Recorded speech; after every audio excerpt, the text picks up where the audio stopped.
সাংস্কৃতিক পৰিক্ৰমা বিভাগৰ উদ্যোগত ৰামদিয়াত গ্ৰীষ্মকালীন কৰ্মশালাৰ সফল সামৰণি। অসম চৰকাৰৰ সাংস্কৃতিক পৰিক্ৰমা বিভাগৰ উদ্যোগত আৰু কামৰূপ জিলা প্ৰশাসনৰ সহযোগত বিধানসভা সমষ্টি ভিত্তিত অনুষ্ঠিত হোৱা গ্ৰীষ্মকালীন কৰ্মশালাখনি আজি সফল সামৰণি পৰে।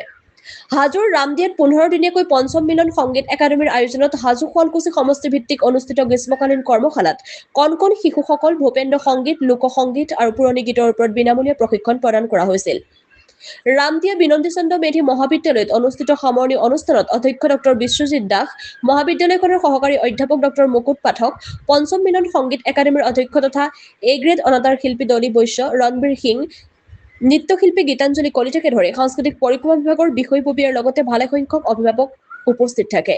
সামৰণি অনুষ্ঠানত গীত মাত পৰিৱেশন কৰাৰ লগতে শিক্ষাৰ্থীসকলক মানপত্ৰ প্ৰদান কৰা হয়। হাজোৰ পৰা কমলাকান্ত দাসৰ ৰিপৰ্ট AIN লাইভ। সাংস্কৃতিক পৰিকল্পনা বিভাগৰ উদ্যোগত আৰু কামৰূপ জিলা প্ৰশাসনৰ সহযোগত বিধানসভা সমষ্টি ভিত্তিক গ্ৰীষ্মকালীন কৰ্মশালা চলি আছিলে। আমাৰ 17 জুলাইৰ পৰা 31 জুলাইলৈ আমি বিনন্দী চন্দ্ৰ মেধি মহাবিদ্যালয়ত আয়োজন কৰিছিলোঁ পঞ্চম সংগীত একাডেমীৰ ফালৰ পৰা। আৰু এই কৰ্মশালাখিনিত আমাৰ 66 গৰাকী ছাত্ৰ ছাত্ৰী ইয়াতে অংশগ্ৰহণ কৰিছিলে। খুবেই ভাল লাগিছে, কাৰণ তেওঁলোকক যিখিনি মই শিকাইছোঁ পুৰণি গীত, ভূপেন্দ্ৰ সংগীত, লোকসংগীত তেওঁলোকে সুন্দৰভাৱে আয়ত্ত কৰিছে। মই ভাবোঁ ৰামদিয়াৰ এই অঞ্চলত হয়তো বহুত পিছলৈ বহুত ভাল ভাল শিল্পী ওলাই যাব। আচলতে শিল্পী নহয়, আমি গায়িকা। আমি কাৰণ সৃষ্টি নকৰোঁ, আমাৰ বেলেগৰ সৃষ্টিহে আমি গাওঁ। ইয়াৰ পৰা হয়তো বহুত গায়ক গায়িকা ওলাই যাব মই আশা কৰিছোঁ, কাৰণ খুব ভাল কণ্ঠত পাইছোঁ ইয়াতে। আৰু মই ভাবোঁ এইখিনি গীতৰ পৰা তেওঁলোকে বহুতখিনি উপকৃত হৈছে। আৰু সেইবাবে প্ৰথমে মই ধন্যবাদ জনাইছোঁ আমাৰ মুখ্যমন্ত্ৰী ডক্টৰ হিমন্ত বিশ্ব শৰ্মা ছাৰলৈ, কাৰণ তেওঁলোকে যদি এইখিনি আগবঢ়াই নানিল হয়, আমি হয়তো আজি গাঁৱে ভূঞে থকা ল'ৰা ছোৱালীসমূহ আমি নাপালোঁ হয়। কাৰণ তেওঁলোকে যিটো পদক্ষেপ লৈছে, আজি নহয়, আজি বহুত বছৰৰ পৰা এইটো চলি আহিছে। মই যোৱা বছৰ কৰিছিলোঁ, যোৱা বছৰ ৰাম সৰস্বতী একাডেমীত কৰিছিলোঁ শিঙিমাৰীত। এইবাৰ মোক ৰামদিয়াত দিলে, মই ইয়াতে কৰিছোঁ। ইয়াতেও কৰি খুবেই ভাল লাগিছে। ল'ৰা ছোৱালীখিনিক ইমানেই সুন্দৰভাৱে গীতসমূহ তেওঁলোকে আয়ত্ত কৰিছে। আমি প্ৰায় 30টামান গীত চাগে শিকিলোঁ ন, আমি 30টামান গীত শিকিলোঁ ইয়াতে। আৰু ভাবোঁ এইখিনিৰ পৰা তেওঁলোকে বহুত উপকৃত হৈছে। আৰু মই অভিভাৱকসকলক কৈছোঁ, আপোনালোকে যিখিনি আপোনালোকৰ ল'ৰা ছোৱালী আছে তেওঁলোকক আগুৱাই লৈ আহক, কাৰণ ইমান সুন্দৰ এটা পদক্ষেপ লৈছে আমাৰ চৰকাৰে। কাৰণ কিয়, আজিকালি পইচাৰ অভাৱত, মই আগতেও কৈছোঁ প্ৰথম দিনা, পইচাৰ অভাৱত বহুত ল'ৰা ছোৱালীয়ে এইসমূহ সংগীত বা নৃত্য শিকিম বুলি ভাবিও শিকিব নোৱাৰে।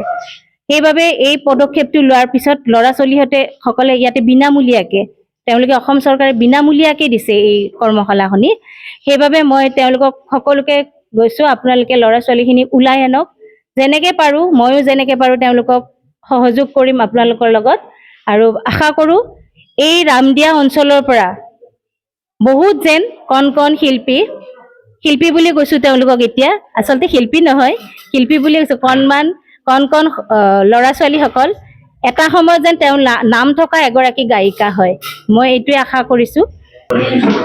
হয়, আজি ৰামদিয়াত বিনন্দী চন্দ্ৰ মহাবিদ্যালয়ত যি অসম চৰকাৰৰ সাংস্কৃতিক পৰিক্ৰমা বিভাগৰ উদ্যোগত আৰু কামৰূপ জিলা প্ৰশাসনৰ সহযোগত, লগতে আমাৰ পঞ্চম মিলন সংগীত একাডেমীৰ আমাৰ আয়োজন কৰা প্ৰশিক্ষণ শিবিৰ কৰ্মশালাৰ আজি বহুত কণ কণ ছাত্ৰ ছাত্ৰী ইয়াতে দেখা পালোঁ।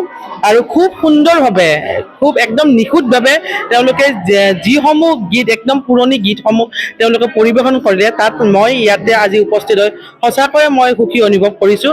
কাৰণ এইবিলাক লুপ্ত পাই যোৱা গীত বুলি ক'ব লাগিব। কাৰণ এই গীতবিলাক আজিৰ প্ৰজন্মই তেওঁলোকে সাধনা নকৰে, তেওঁলোকে নাগায়। তেওঁলোকক আজিৰ প্ৰজন্মক লাগে ক্ৰিয়েটিভিটি, পশ্চিমীয়া সংগীত এইবিলাক লাগে। গতিকে অসম চৰকাৰে এই যিটো পদক্ষেপ লৈছে সেইটো সঁচাকৈ সুন্দৰ পদক্ষেপ। এই পদক্ষেপৰ বাবে মুখ্যমন্ত্ৰী ডাঙৰীয়াক বহুত বহুত ধন্যবাদ। মই আশা ৰাখিছোঁ যে ৰামদিয়াৰ পৰা এনেকুৱা নতুন সৃষ্টি ওলাই আজি ৰামদিয়া আৰু কাইলৈ যেন বিদেশত তেওঁলোকে আমাৰ যি অসমৰ গীতসমূহ পৰিৱেশন কৰিব পাৰে। যিকোনো খবৰ বিজ্ঞাপনৰ বাবে যোগাযোগ কৰক 7896121996।